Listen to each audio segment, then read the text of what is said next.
Melanie. Happy Tuesday. So it has been 3 weeks now since I started using the things that I picked up from Good Molecules via Beautylish. And I have some thoughts. Normally, I like to go at least 6 to 8 weeks before I do an in-depth review of any given skincare product.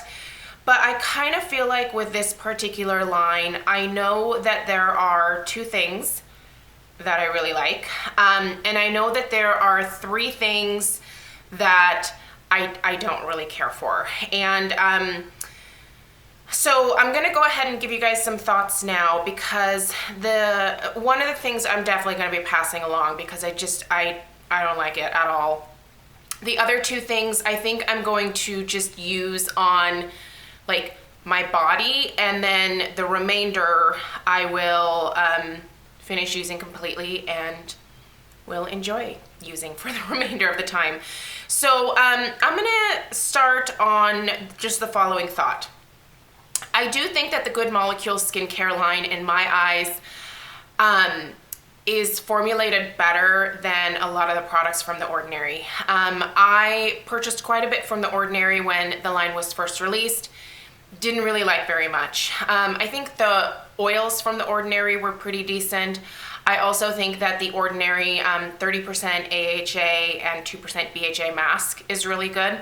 It's kind of a good dupe for the Drunk Elephant baby facial. But with most of the other items from The Ordinary, I didn't like the texture of the products. I didn't like the way they felt on my skin, and a couple of them made me break out. So just not great. What I will say for Good Molecules is that the price point is pretty much the same. I do find the texture of the formulations to be much better for my personal preference. There is one product that has been making me break out, and so I don't think it's a terrible product overall. I can use it on another part of my body and I think it'll be fine.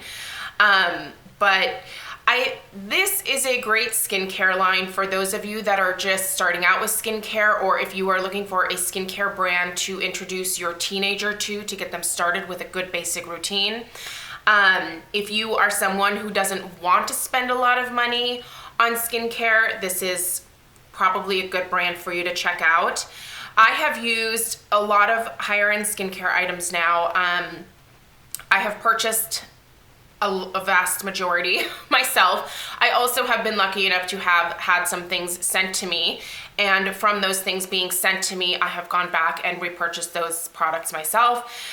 So I'm pretty lucky with having this channel. It allows me to try out a lot, and I, just for me personally, have found that I have better luck with higher end skincare brands. I think that the formulations just are different. I think that the quality of the ingredients is different. I think the way that the formulations are created, there's different concentrations of the active ingredients, and it makes a difference for me. That being said, I think that there is a place for a skincare line like this, especially for those that are just starting out with skincare, teenagers, people in their 20s who don't have a ton of concerns quite yet. And those on a budget who, want the kind of active ingredients. Although I don't know that they are, I don't think they're the same formulation or concentration as the higher end stuff that I've used. But I think it's a good starting point. So those are kind of my thoughts so far on the line. I do want to start on the positive note. So I'm going to share with you the 2 products that I have really liked and that I would highly recommend trying. I will link these down below so that you can find them. You can read other people's reviews about the products. If you have used anything from Good Molecules, be sure to tell me down below in the the comments section, what your thoughts are so far. So, first thing I'm gonna start with is the Niacinamide Serum. Okay, I tried the one from The Ordinary, hated it. It had zinc in it, and then a bunch of other stuff that it just made me break out. It was not a good formula for me. It was sticky, gave me whiteheads like all over my face, and I just don't think it did anything. The Niacinamide Serum from Good Molecules does have 10%. You guys know that my holy grail is the Paula's Choice 10% Niacinamide Booster. And I'm gonna be totally honest with you guys. I do think that after I finish this, I will probably go back to the Paula's Choice, but only because it has an even more favorable texture for me personally. The one from Paula's Choice is like water, which is great for me. I literally will use it like 2-3 drops straight up every single morning, and I pat it into the areas of my face where I have enlarged pores.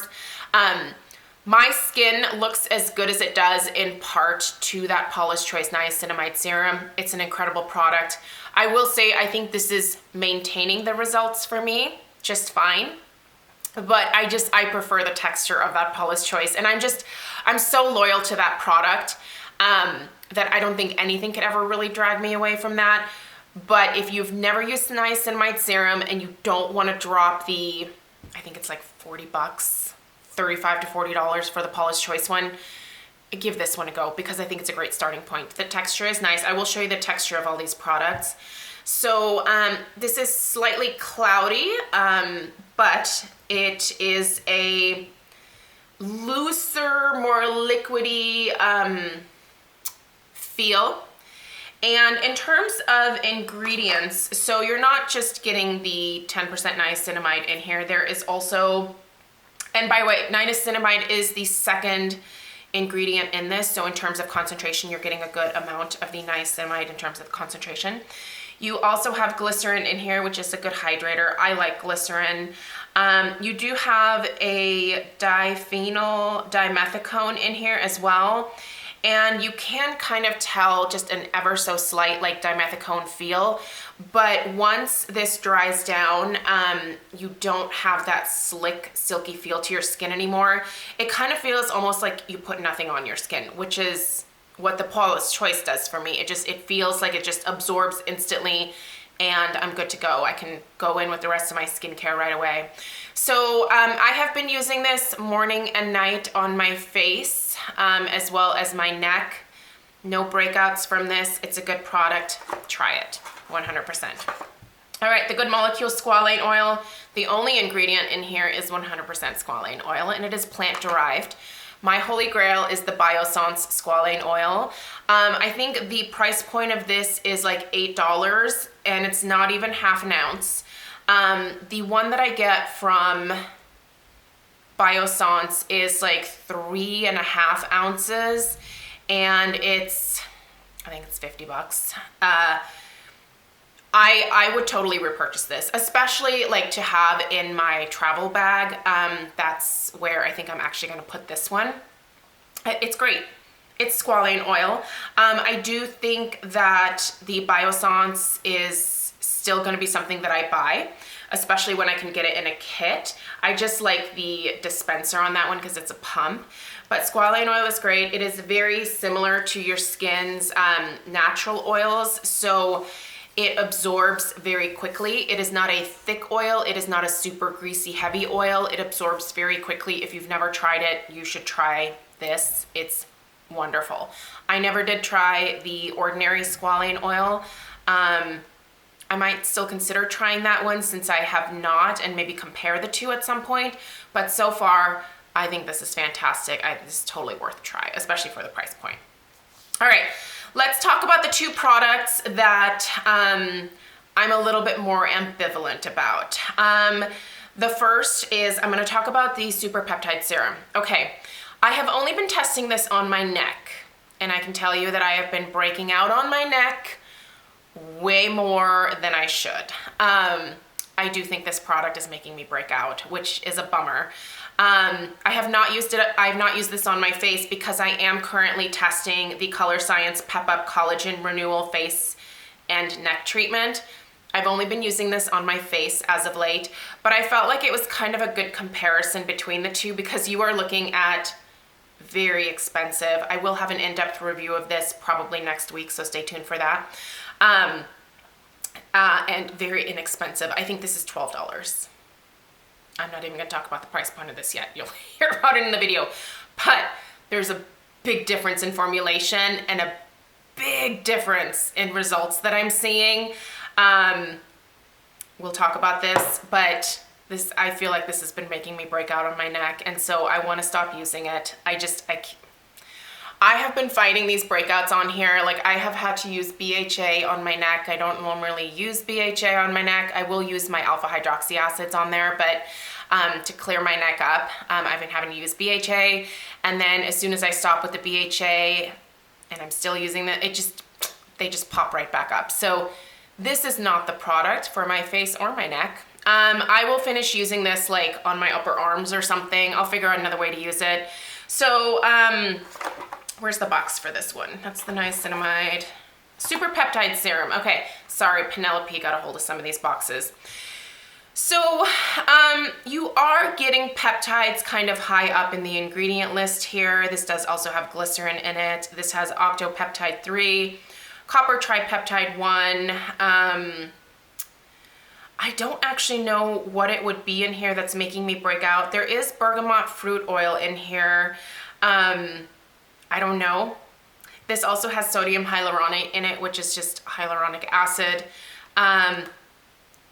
This is supposed to help with like fine lines, deeper wrinkles. It's supposed to help with dullness in the skin. One, I don't think it had any effect on the lines on my neck. And it made me break out, and I don't know, I didn't see anything from this. So I would say if you've never tried peptides before, this might be a good starting point. You might have better luck than me, but I can tell you from using this product here compared to this, there is no comparison between the two. This just is not something that I want to keep using, so no to that. The hyaluronic acid serum, I think it's kind of a good, it's hyaluronic acid, but the thing that kind of made me giggle a little bit is that the sodium hyaluronate is actually near the bottom of the ingredient list here. Glycerin is at the top again. So yeah, I've been using this on my face as well as my neck, although I haven't really felt much of a need to use it on my neck because this has hyaluronic acid serum in it. So usually I've just been using this on my face. I think it's okay. I have used other hyaluronic acid serums that I like a little bit better. But I think it's okay. Hyaluronic acid is meant to draw moisture further into or deeper into your skin. So it draws moisture from the air, it draws moisture from any other hydrating products that you put over top. So it is a nice thin consistency, so it kind of goes into the skin very quickly. In terms of texture, it's pretty typical feeling, I would say. I think I'm gonna finish using this actually on like my décolleté and probably neck area. I'm probably gonna start using my Paula's Choice Hyaluronic Acid Serum on my face again. But yeah, I think it's a good starting point. I do wish that they would have used the hyaluronic acid further up in the ingredients so that you get a higher concentration of that, but I don't know, maybe they had a reason for that. I don't know. Okay, least favorite product. I want this out of my bathroom. It just didn't do anything for me, you guys. I used it for 2 weeks, nothing. This is their Wakeup I Serum. This is formulated with caffeine, pumpkin extract to firm, brighten, and depuff. First off, I have to admit, I don't really have a lot of under eye problems. I'm very lucky in that department. My daughter has dark under eye circles, so does my husband, and that's genetic in their side of the family. And for that reason, I actually want to give this to my sister-in-law Gretchen to see if this does anything for her. She has those dark circles under her eye. It's my husband's sister. So I just didn't notice anything from this. The caffeine is supposed to help like kind of tighten everything under. I don't think it tightened anything. I don't think it brightened anything. I just didn't notice anything, you guys. And it's not very hydrating, and when I would use this in the morning, I would just feel like I needed extra moisture. Texture is it's a little bit slick at first. and then it takes a while to dry down, which I also didn't like. But I just automatically felt like I needed to come in here and put on the Total Eye from Color Science, because this has really good hydrators in it for me, for my under eye area. Yeah, I have another eye cream that I'm using. I'm back to using the Saturday Skin eye cream, which I think is fantastic for the morning time. I use the Paula's Choice Clinical Ceramide one with retinol at night. So I just recently did a review of that. I will link it down below. That's a great product. But this, no, I don't know. Like I said, I used it for a couple weeks. I just didn't notice anything. I felt like my under eye area was not hydrated enough throughout the day, and yeah, I don't like this. So those are my thoughts, you guys. Overall, again, I think the line is worth trying, especially if you are sticking to a much tighter budget when it comes to your skincare items. Other brands that I would encourage you to try that have, I think, a fair price point are Derma E, as well as Acure. Both of those lines are cruelty-free. Acure has a much more like natural approach to their ingredients. Derma E has great formulations. You can find Derma E at Ulta. You can find Acure actually at Target now. So those are some other brands I would gear you towards, but hopefully this was helpful for you guys. I do know that I'm gonna finish the niacinamide, and I know that I'm gonna finish the squalane oil. The hyaluronic acid I will finish on my body. The super peptide serum, I'll probably just use it like on my body as well. And this, I can get rid of this. This does nothing, so that can go. But yeah, let me know what your thoughts are on Good Molecules. Like I said, I'm always curious about what you guys think of these products as well. So hopefully this was helpful. I will link everything down below. Go read up more about it, look at the ingredients, see what your thoughts are in terms of the formulations. At least when you try these products, you're not out a ton of money. I paid 40 bucks for all of these, and Beautylish, over $35, you get free shipping and handling. So they do have a kit where you can try everything from the line. I'll link that down below as well. But yeah, all right. Thank you guys for taking the time to watch. I will see you in my next video.